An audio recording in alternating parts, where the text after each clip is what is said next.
Bapa di dalam surga, kami bersyukur kepadamu. Engkau yang memanggil kami, Engkau yang menganugerahkan kami, untuk kami percaya kepadamu Tuhan yang menjadikan langit dan bumi, yang mengirimkan putramu untuk menjadi penyelamat bagi kami, menjadi Tuhan dan Kristus dalam hidup kami. Kami bersyukur karena kami percaya Engkau membenarkan kami. Kami bersyukur karena Engkau memberikan janji-janjimu yang adalah berkat bagi kami. Buat kami terus mempercayai Engkau Tuhan. Bahkan kami mau belajar mempercayai Engkau sampai iman kami penuh. Sampai iman kami sungguh-sungguh kami dapat mengalami realita daripada penyertaan-Mu Tuhan. Karena Engkau yang sudah membenarkan kami. Bapa, kami berdoa biarlah Engkau memberikan kami hikmat pengertian, Engkau memberikan kami pencerahan, sehingga kami boleh menjadi pelaku-pelaku firman-Mu. Biar nama Tuhan dipermuliakan. Dalam nama Tuhan Yesus Kristus kami bersyukur dan berdoa. Amin. Shalom saudara-saudara. Kita akan lihat bagaimana kita diposisikan oleh iman. Jadi kita itu diposisikan, dibawa oleh iman kepada posisi yang Tuhan mau. Kita lihat Bilangan 10 ayat 13 dan 29b. Ini waktu Musa menerima perintah dari Tuhan dan kemudian sebagai pemimpin daripada orang-orang Israel yang keluar dari Mesir, maka Musa menyampaikan apa yang Tuhan perintahkan. Itulah pertama kali mereka, orang-orang Israel, berangkat menurut titah Tuhan dengan perantaraan Musa. Nggak tahu ya berangkatnya kemana, pokoknya Tuhan menunjukkan bahwa Tuhan yang akan memimpin. Mereka akan ke tempat di mana Tuhan menjanjikan. Terus kita lihat 29b. Lalu berkatalah Musa kepada Hobab anak Reuel orang Midian mertua Musa, kami berangkat ke tempat yang dimaksud Tuhan. Ketika ia berfirman, aku akan memberikannya kepadamu. Sebab itu ikutlah bersama-sama dengan kami, sebab kami akan berbuat baik kepadamu, sebab Tuhan telah menjanjikan yang baik tentang Israel. Nah, ini kita lihat bahwa kita itu dipanggil oleh Tuhan menjadi orang-orang benar. Kemudian datanglah firman Tuhan melalui Musa ataupun melalui pemimpin kita gitu, bahwa Tuhan itu sudah menyampaikan firman untuk berangkat ke tempat yang dimaksud Tuhan. Jadi kita pergi ke tempat yang dimaksud Tuhan. Jadi merupakan destiny kita. Kita pergi ke situ ya. Terus ketika ia berfirman, aku akan memberikannya kepadamu. Tuhan janji, aku akan berikan kepadamu. Tapi kamu harus ke tempat di mana Tuhan tunjukkan. Sebab itu ikutlah bersama-sama dengan kami. Ini ngomong sama mertuanya. Seperti kita juga bisa bicara sama orang-orang yang kita kenal. Kalau mereka bertanya-tanya tentang Tuhan kita, tentang apa kegiatan kita, apa yang menjadi iman percaya kita, kita boleh dengan berani menyaksikan dan kita berkata, ikutlah bersama-sama dengan kami. Maka kami akan berbuat baik kepadamu. Kami akan berbuat baik kepadamu. Ya, jadi akan diperlakukan dengan baik. Sebabnya ini lihat ya, Tuhan telah menjanjikan yang baik tentang Israel. Tuhan telah menjanjikan kepada kita orang-orang yang benar, kita orang-orang yang dibenarkan Tuhan. Janji yang baik tentang Israel, janji yang baik untuk kita sebagai orang-orang benar yang dibenarkan Tuhan. Kita lihat ya, menjanjikan yang baik, dikatakan bahwa menjanjikan yang baik itu berarti berkat-berkat. Kita tahu ikutlah, yaitu tindakan kita, ayo ikut gitu ya. Jadi tindakan jasmani yang selaras dengan apa yang firman katakan. Ya, ikutlah dengan kami, ada firman terus kita bertindak. Ya, kita bertindak ya. Ikutlah dengan kami. Ya, itu seperti yang kita dapat pimpinan dari Tuhan yang selaras dengan firman Tuhan, kemudian kita lakukan, itu Tuhan suka. Perkenanan yang dari Tuhan itu menyertai apabila kita melakukan apa yang Tuhan mau. Nah, Tuhan itu sudah menyediakan berkatnya dalam janjinya. Nah, terus kita lihat lagi ketika berkat bekerja dalam hidup kita, ya, ketika berkat itu bekerja dalam hidup kita, orang-orang yang tidak percaya akan lihat hidup kita itu bagaimana gitu, dan mereka mulai memperhatikan dan bertanya-tanya. Seperti dulu waktu saya mula-mula jadi orang percaya sungguh, saya bisa lihat kehidupan dari orang yang datang kepada keluarga saya untuk memberitakan firman. Orang luar kota, dia memberitakan firman, saya lihat kehidupannya dia, minggu depannya dia datang lagi, minggu depannya dia datang lagi, dan ada sesuatu yang selalu membuat kita ini tertarik dan dibawa masuk.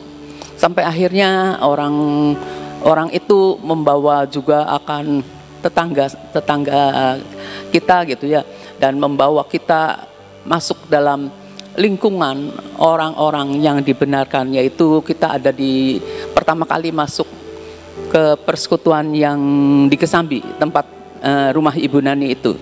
Masih ingat saya. Udah gitu ya. Nah, dia cerita banyak hal gitu ya, banyak hal, dan kita makin terbuka gitu tuh, makin terbuka. Iya benar omongan dia, iya benar omongan dia, dan jadilah kita anak-anak yang benar-benar percaya sama Tuhan. Nah, dunia itu melihat bukti dari berkat Tuhan dan penyertaan Tuhan atas bangsa Israel. Kita tahu sejarahnya, kita tahu ada berkat penyertaan Tuhan atas bangsa Israel. Walau di dalam peta cuma kecil saja, tapi ada berkat penyertaan Tuhan yang ajaib. Apapun yang tidak baik, Tuhan reka-rekakan, karena Tuhan sedang menggenapi seluruh firman-Nya. Juga dalam hidup kita seringkali kita belajar memperhatikan gitu ya, orang benar yang diberkati Tuhan. Banyak saudara, kesaksiannya banyak yang kita bisa lihat dari orang yang kehilangan, dari baru jadi orang benar, kemudian kehilangan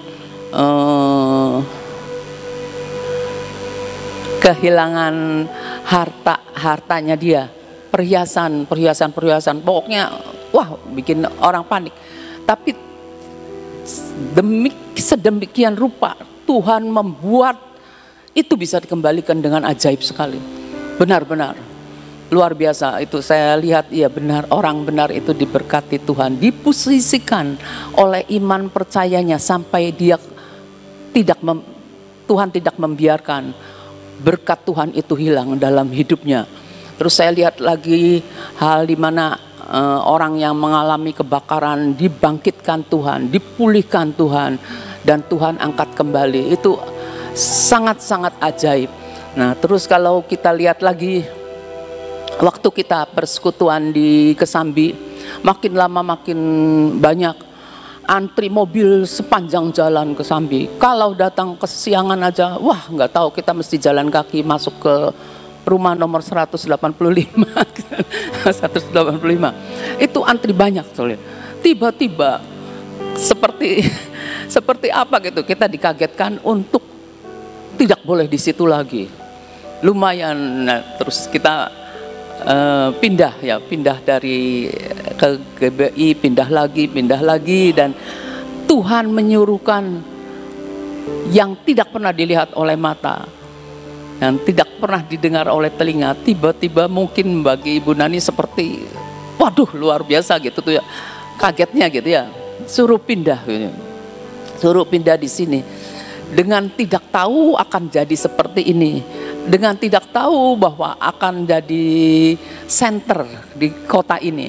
dan kita mengucap syukur untuk semuanya. Jadi kita bisa lihat bagaimana penyertaan Tuhan, bagaimana berkat Tuhan itu ada pada orang benar.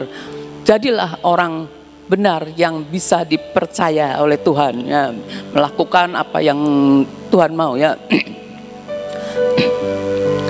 Dalam berkat atas hidup orang percaya selalu ada kesaksian tentang realita Tuhan, karena berkat Allah itu ada atas orang yang percaya. Orang-orang akan berkata, kami lihat Allah menyertai kamu, kami lihat Allah itu bekerja dalam hidup kamu. Dan biarlah kita berdoa, hidup kita nih bisa jadi kesaksian di mana orang bisa melihat Allah bekerja dalam hidup kita. Kita ketemu, tentu kita menghadapi kesukaran. Mungkin istilahnya lagi jatuh ketimpa tangga, sudah itu ketimpa apa lagi gitu ya. Tapi kita tahu ada penyertaan Tuhan. Tuhan turut bekerja sedemikian rupa dan tidak membiarkan orang benar itu jatuh tergeletak. Tidak pernah membiarkan. Jadi kita harus mempercayai hidup karena iman ini. Tuhan hidup oleh iman. Engkau yang posisikan kami, Engkau yang membawa kami dari satu musim ke musim yang lain. Tapi kami tahu Engkau sedang membawa kami ke tempat tujuan di mana Tuhan sudah menentukan kita berada, ya. Kita lihat Galatia 3 ayat 7 sampai 14. Saya lihat dari TSI ini itunya bagus, benar-benar sederhana tapi ngerti gitu ya, bisa dimengerti ya. Ayat 7 mulai dari 7 sampai 14 ya. Maka hendaklah kalian tahu bahwa kita yang percaya seperti Abraham akan diterima Allah sebagai keturunan Abraham secara rohani. 4.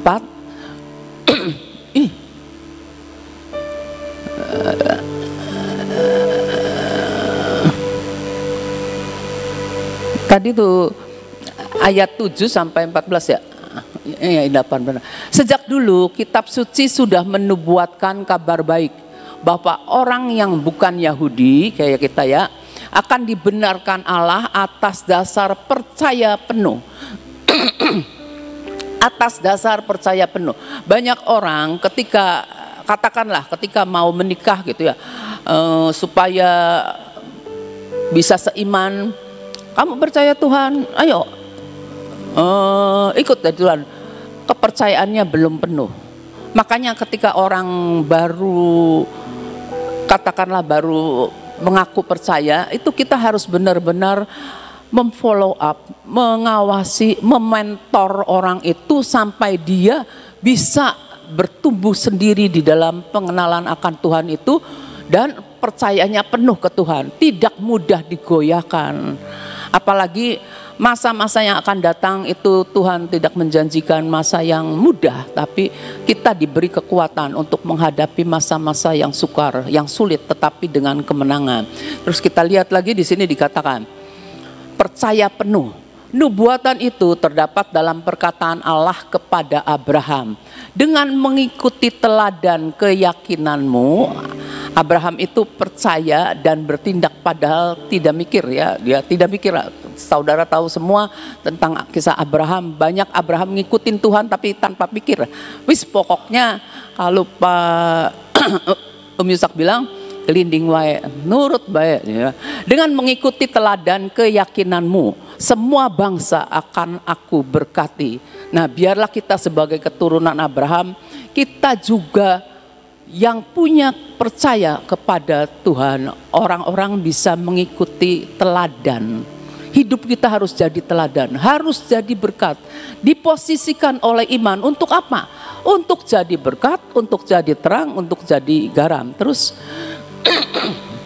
jadi setiap orang yang percaya kepada janji-janji Allah akan turut diberkati seperti Abraham, pahlawan iman kita.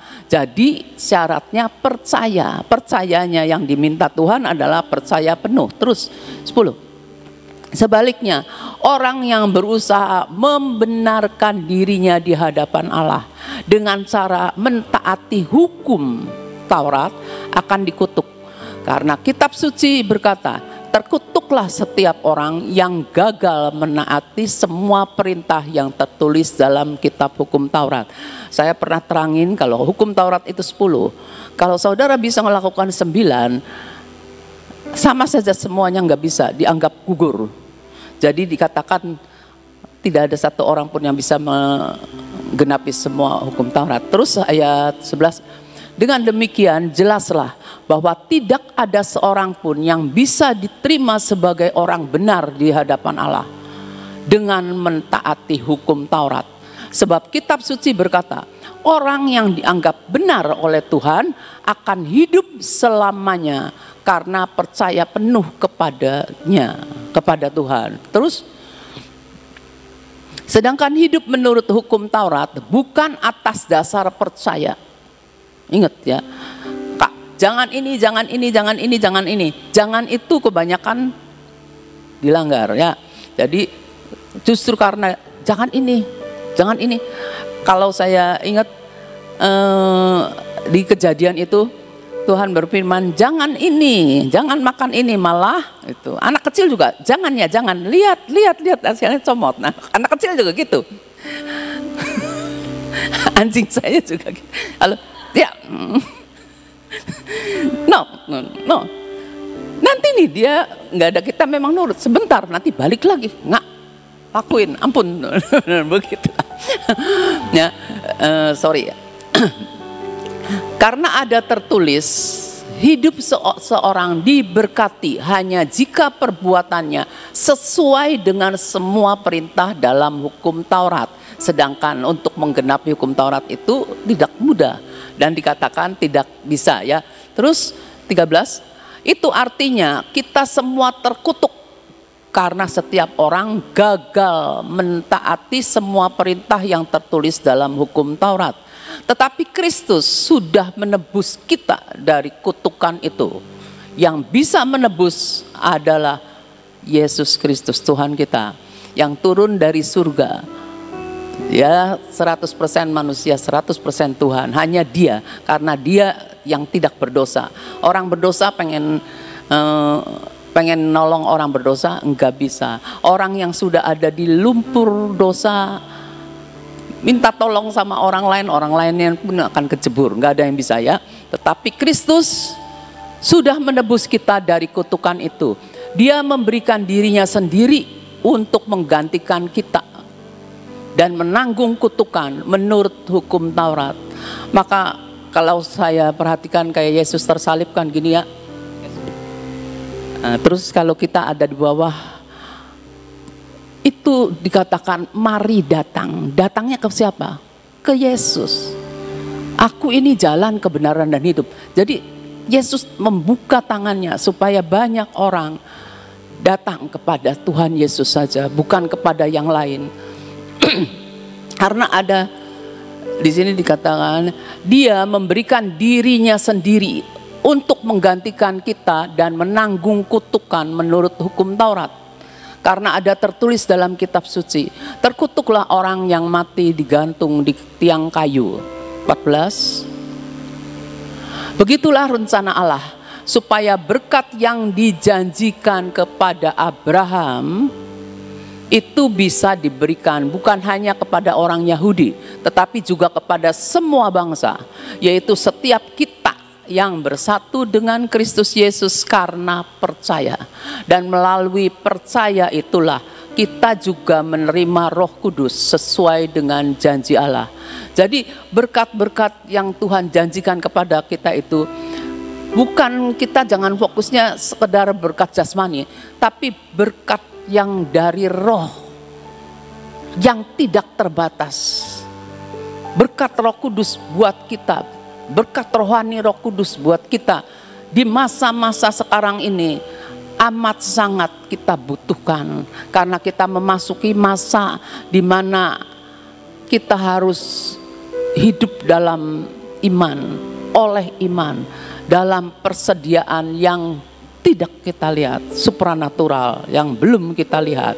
Tapi kita lihat, kita berjalan juga di dalam Galatia 3 ayat 11.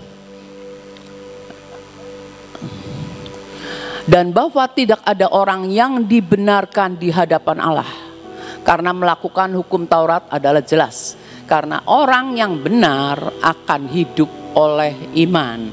Terus kita lihat lagi ayat 12-nya.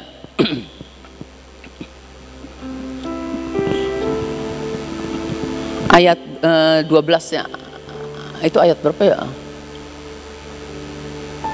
Ayat nah.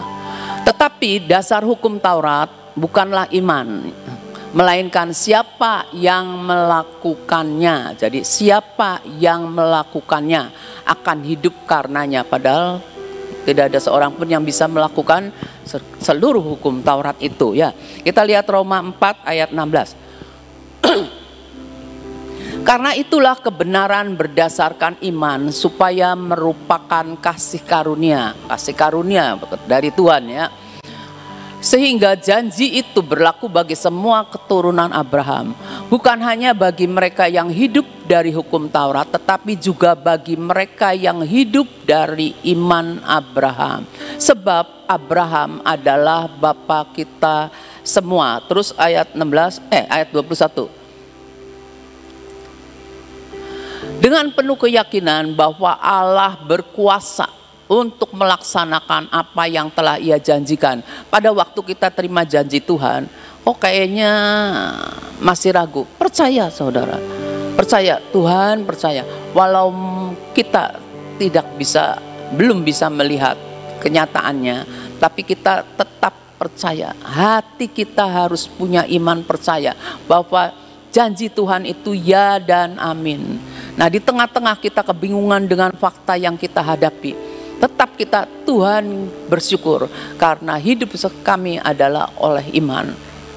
Engkau yang akan bekerja dalam hal-hal yang kami harus hadapi. Jadi kita tahu bahwa Allah berkuasa untuk melaksanakan apa yang telah Ia janjikan. Ia bukan Allah manusia, Ia maha kuasa. Manusia bisa menjanjikan, ya saya janji nih, pasti saya iya, tapi sebatas itu. Tapi Tuhan lebih berkuasa. Dia sanggup melakukan firman-Nya ya. Kita lihat ayat 22. Karena kita percaya, hal ini diperhitungkan kepada kita sebagai kebenaran ya. Kita lihat Amsal 10 ayat 16. 10 ayat 6. Berkat ada di atas kepala orang benar, tetapi mulut orang fasik menyembunyikan kelaliman. Kita harus perhatikan bahwa berkat ada di atas kepala orang benar. Apa hubungannya dengan mulut orang fasik? Tetapi mulut orang fasik menyembunyikan kelaliman. Dia diam tapi menyembunyikan, suatu saat akan menyembur keluar ya. Nah, orang benar mulutnya harus mengeluarkan pengetahuan, harus menaburkan kehidupan dan berkat. Mulut orang benar itu adalah berkat dan kehidupan untuk jadi berkat ya. Jadi jika kita mengharapkan berkat, jadi kalau kita ingin kita semua pasti mengharapkan berkat ya. Kita harus termasuk dalam golongan orang benar. Orang benar seberapa? Hidup harus terus benar. Punya integritas di dalam dan di luar. Harus sama. Enggak boleh sembunyi-sembunyi yang enggak ada di dalamnya mengandung ini itu. Enggak boleh ya. Tulus ya.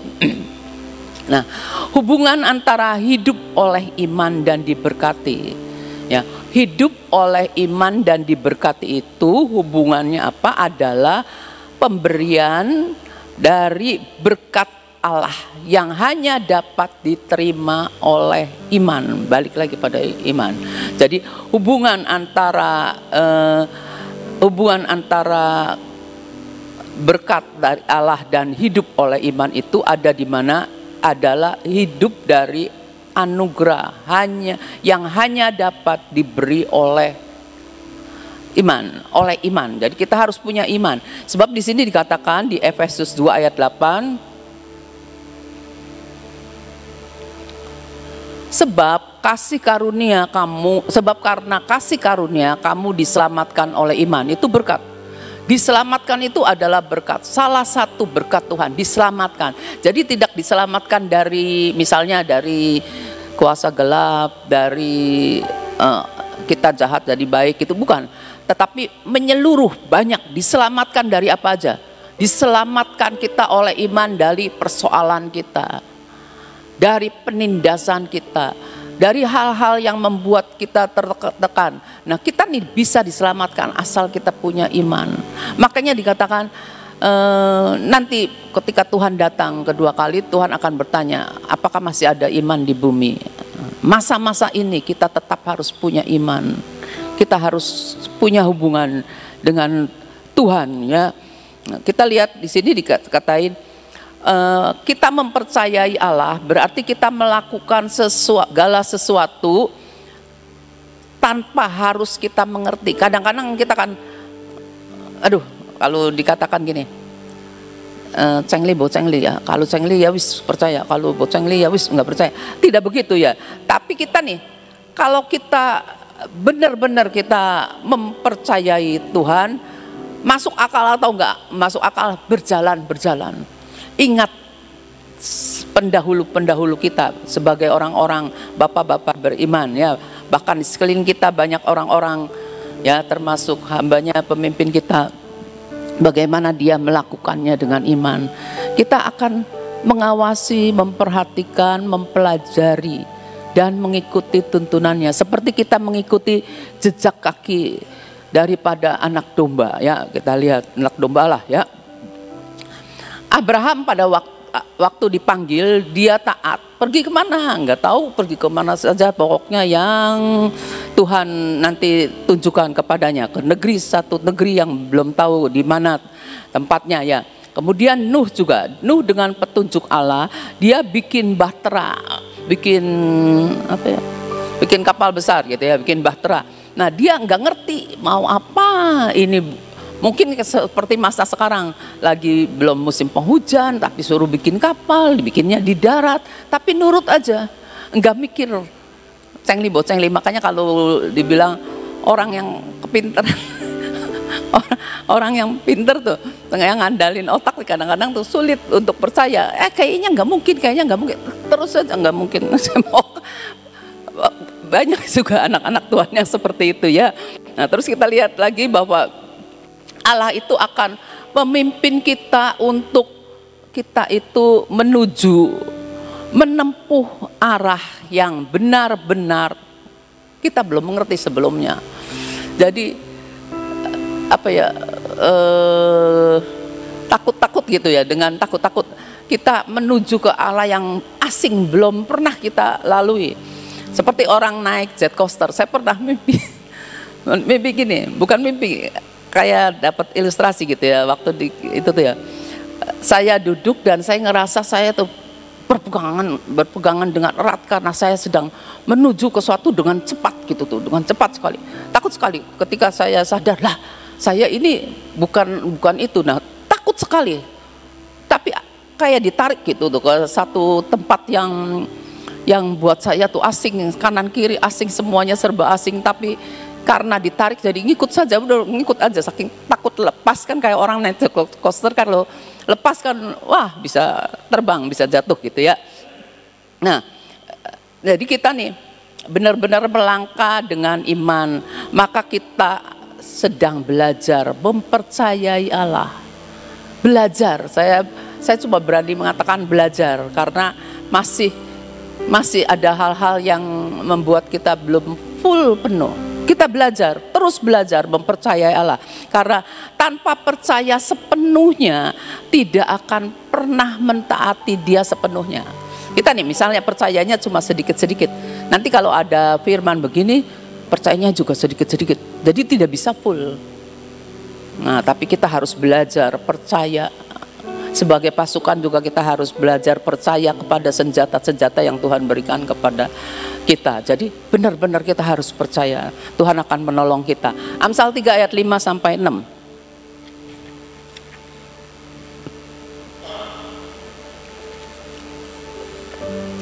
Percayalah kepada Tuhan dengan segenap hatimu. Jangan bersandar kepada pengertianmu sendiri. Seringkali kita bersandar pada pengertian kita sendiri ya. Akuilah Dia dalam segala lakumu, maka Ia akan meluruskan jalanmu. Jadi setiap kelakuan kita itu kita harus benar-benar nyadari Tuhan ini benar enggak gitu ya. Jadi setiap langkah kita ya kita harus benar-benar ngakui bahwa itu Tuhan atau bukannya. Ayat ini ditambahin ayat itu ya udah. Janganlah engkau menganggap dirimu sendiri bijak, takutlah akan Tuhan dan jauhilah kejahatan. Karena seringkali pertimbangan itu membuat kita ke arah yang melenceng, sedikit aja melenceng. Kalau saya suka ngomong hanyut, kalau orang hanyut dalam berenang itu nanti tiba-tiba ada di sana aja gitu ya. Jadi kita lihat ya, kebenaran adalah hasil dari iman percaya bahwa Allah benar-benar memegang kendali dan bekerja untuk kebaikan kita. Roma 8 kan. Nah, berjalan dari suatu jalan yang kita nih belum dapat lihat menuju tempat yang tidak dikenal juga. Nah, kita seperti tadi saya katakan gelinding bae ya. Berkat itu tidak tergantung dari melihat kemana tujuannya nanti yang kelihatan dengan mata. Tetapi kita nih cuma tahu kemana kita sedang menuju dalam alam roh. Jadi kalau kita mengerjakan sesuatu dalam kita bertindak, kita sedang tidak menuju ke satu tempat yang harus kita lihat nanti ada di sana gitu, enggak. Tapi kita sudah punya di alam roh kita tahu tempatnya ini. Seperti misalnya firman-Nya, tongkat kerajaan orang fasik tidak akan tinggal tetap di dalam orang benar, di dalam kemah orang benar. Karena jikalau tidak begitu maka orang benar itu akan mengulurkan kejahatan. Nah, kita harus percaya tidak bisa ada di tempat ini. Kita terus berjalan dan berjalan sampai kita hanya berpegang pada firman, ya, belajar gitu ya. Nah, 1 Samuel 15 ayat 22, ayat terakhir. Apakah Tuhan itu berkenan kepada korban bakaran dan korban sembelihan sama seperti kepada mendengarkan suara Tuhan? Sesungguhnya mendengarkan lebih baik daripada korban sembelihan, memperhatikan lebih baik daripada lemak domba-domba jantan. Jadi kita ini harus mendengarkan lebih baik daripada korban persembahan ya. Memperhatikan lebih baik. Tuhan menghendaki ketaatan. Saya tutup sudah sampai di sini saja karena sudah termasuk lama. Tuhan memberkati semuanya. Kita bicara tentang posisi. Saudara tahu nggak posisi? Posisi itu adalah di mana kita itu saat ini berada. Nah, kadang-kadang kita kalau mau WA atau apa, itu kita posisimu di mana sekarang? Itu, ya. Artinya kamu sekarang lagi ada di mana? Gitu. Posisi, ya. Dikatakan diposisikan oleh iman. Jadi harus sudah ada di dalam posisi iman. Itu memang tidak semudah kata-kata. Saya cuma tambahin sedikit apa yang saat ini saya alami ya. Saya ini sebentar mau berangkat ke Surabaya ya, karena mau pelayanan nanti sore khotbah di Surabaya ya. Nah, kira-kira 2 minggu yang lalu saya ketemu dengan anak-anak saya di Jakarta. Salah satunya itu Sonya ngomong begini, ya saudara tahu kan Ibu Sonya, Mami aku mau ikut untuk pelayanan ke Surabaya. Oke. Terus ciciknya ngomong juga, cik meniknya, Mami aku mau ikut ke Surabaya. Ya boleh, saya bilang. Terus sesudah itu seminggu kemudian ngomong begini, Mami tak beliin tiket aja. Tiketnya dari Surabaya dari Jakarta tak beliin, pulangnya tak beliin, saya yang beliin, kata Sonya. Ya sudah, saya bilang boleh. Nah, udah kan? Saya percaya, ya, saya percaya bahwa saya akan ke Surabaya dan dibeliin tiket. Saya percaya, karena apa? Saya kenal siapa Sonya, gak bakal dia bohong sama saya. Ya, jadi saya kenal. Ya, percaya kan namanya, percaya terus beriman. Saudara tahu, sampai sekarang saya tuh belum lihat tiketnya. Ya, dia juga gak ngirim, mami ini tiketnya kayak begini, gak ngirim gak apa. Ya, jadi saya sampai sekarang gak pegang tiket, tidak pegang boarding passnya, gak pegang sama sekali. Nah, tapi saya percaya. Cuma saya tanya, nanti kereta sampai di Cirebon jam berapa? Saya bilang, saya mesti punya boarding pass. Saya bilang gitu. Belum bisa, nanti saja, karena harus 2 jam sebelumnya baru bisa tahu boarding passnya bisa di scan, katanya gitu. Pokoknya mami hantar jemput, katanya gitu. Nanti mami tinggal ke kereta api. Nanti begitu saya kirim boarding passnya, mami tinggal scan masuk saja. Saya sekarang nggak lihat, saya belum melihat, saya belum megang, tapi saya percaya. Ini iman namanya. Bisa punya gambaran ya? Ya, punya gambaran ya. Percaya dan beriman. Nah, ini suatu gambaran saja. Memang tidak mudah. Jadi bagaimana kita bisa percaya dan beriman? Ya harus kenal. Ya, kenal siapa Yesus, gitu loh.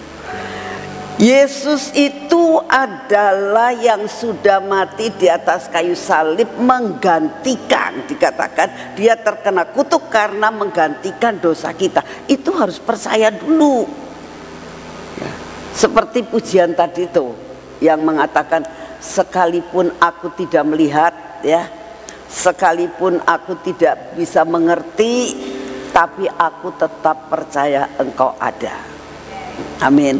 Jadi harus seperti itu.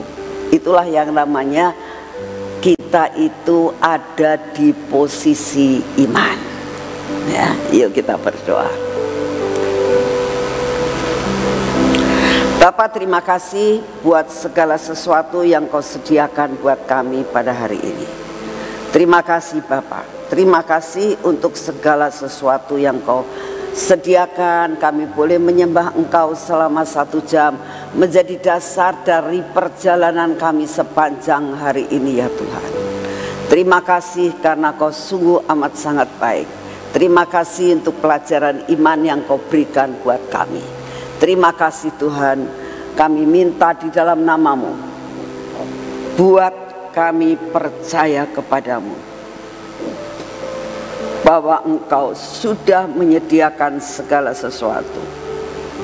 Sekalipun kami merasakan Engkau belum menjawab doa kami, tapi kami percaya siapa Engkau yang kami percayai, pemilik langit dan bumi. Terima kasih untuk semua Tuhan Yesus. Biarlah pada hari ini dalam pergumulan apapun juga Tuhan, dimanapun juga kami berada, saat-saat ini kalau kami sedang menghadapi pergumulan yang sangat berat dan seolah-olah jalan buntu, belum ada jawaban, buat kami tetap percaya bahwa Engkau akan membuat reka-reka sampai jawaban itu akan kami terima. Engkau akan bekerja Tuhan, Engkau akan melakukan. Dan buat kami percaya apa yang Kau lakukan adalah yang terbaik buat kami. Terima kasih Bapak, kami percayakan semua dan semuanya ini. Saat ini kami datang di hadapan-Mu, kami tetap tidak bosan-bosannya Tuhan, kami tetap mau berdiri buat bangsa dan negara ini. Kami mohon anugerah-Mu. Biarlah Engkau sendiri ya Tuhan yang mengendalikan keadaan bangsa dan negara kami.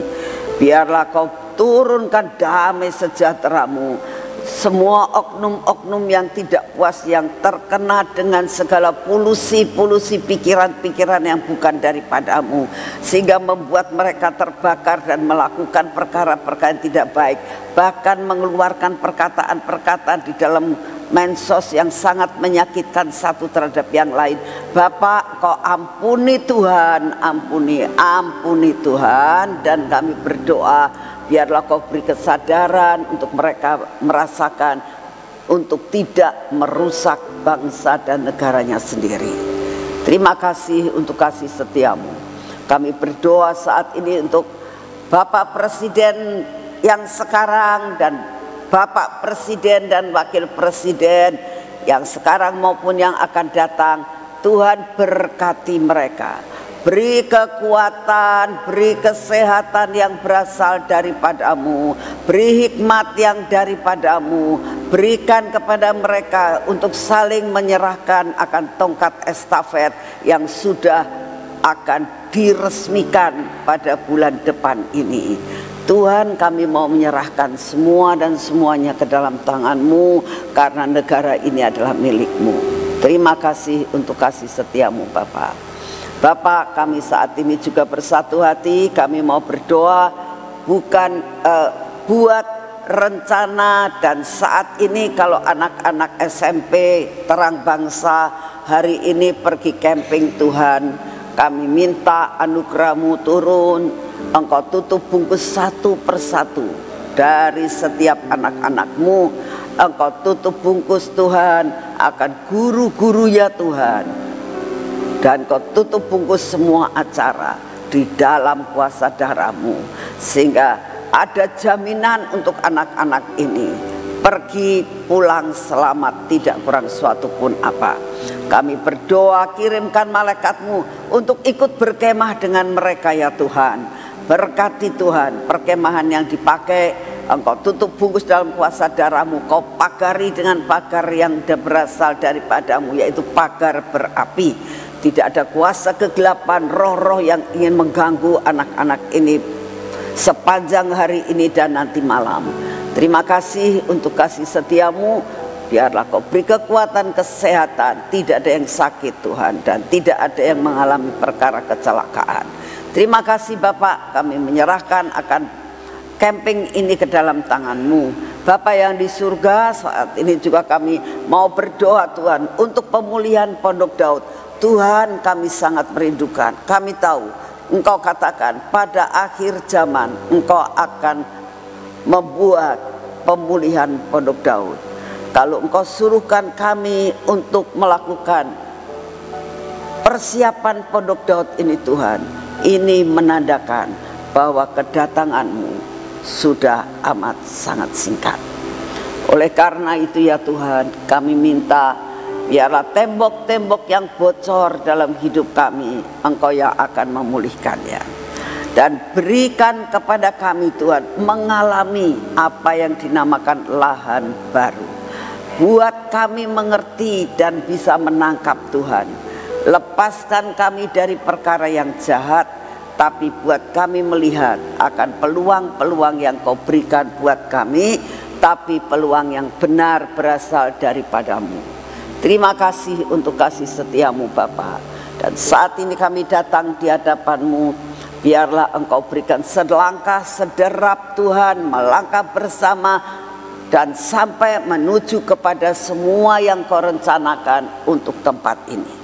Terima kasih Bapak, kami berdoa juga saat ini untuk pemilihan pilkada Tuhan. Engkau yang berikan damai sejahtera-Mu sampai pemilihan ini terjadi dengan benar. Terima kasih Bapak, terima kasih Tuhan. Dan saat ini kami sedang menanti-nantikan lawatan-Mu. Surga menyentuh bumi. Kalau kemarin hamba-Mu melihat banyak sekali yang mendapatkan akan debu-debu emas pada pagi hari, dan kami percaya ini akan terjadi. Setiap anak-anak-Mu akan mengalami, setiap anak-anak-Mu akan mengalami mujizat-mujizat terbesar yang Kau berikan, yaitu yang sakit Kau sembuhkan, yang susah Engkau berikan kekuatan, dan juga satu perkara yang belum mengalami terobosan terjadi atas hidup mereka. Terima kasih Bapak, dan saat ini kami mau menerima Tuhan berkat yang baru, kekuatan yang baru, kesehatan yang baru, daya tahan tubuh yang baru. Terima kasih kami terima di dalam nama Tuhan Yesus. Mari kita masuk dalam pengurapan.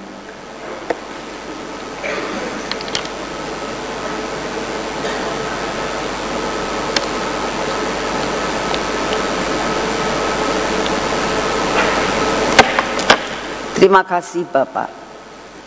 Biarlah pengurapan ini mengikuti dan memenuhi hidup kami. Terhadap mata kami, telinga kami juga ya Tuhan. Bibir, mulut kami, hati kami Tuhan Yesus. Terus kuasai hidup kami. Semua yang tidak baik dalam hidup kami Kau hancurkan terus menerus. Berkati tangan kami yang akan pakai untuk bekerja hari ini. Berkati kaki kami yang akan pakai untuk berjalan pada hari ini. Tuhan Yesus, pimpin perjalanan kami hari ini. Sehingga apa yang kami kerjakan dan kami jalani bersama-Mu Tuhan, mendatangkan suatu berkat yang berkelimpahan. Terima kasih untuk kasih setia-Mu.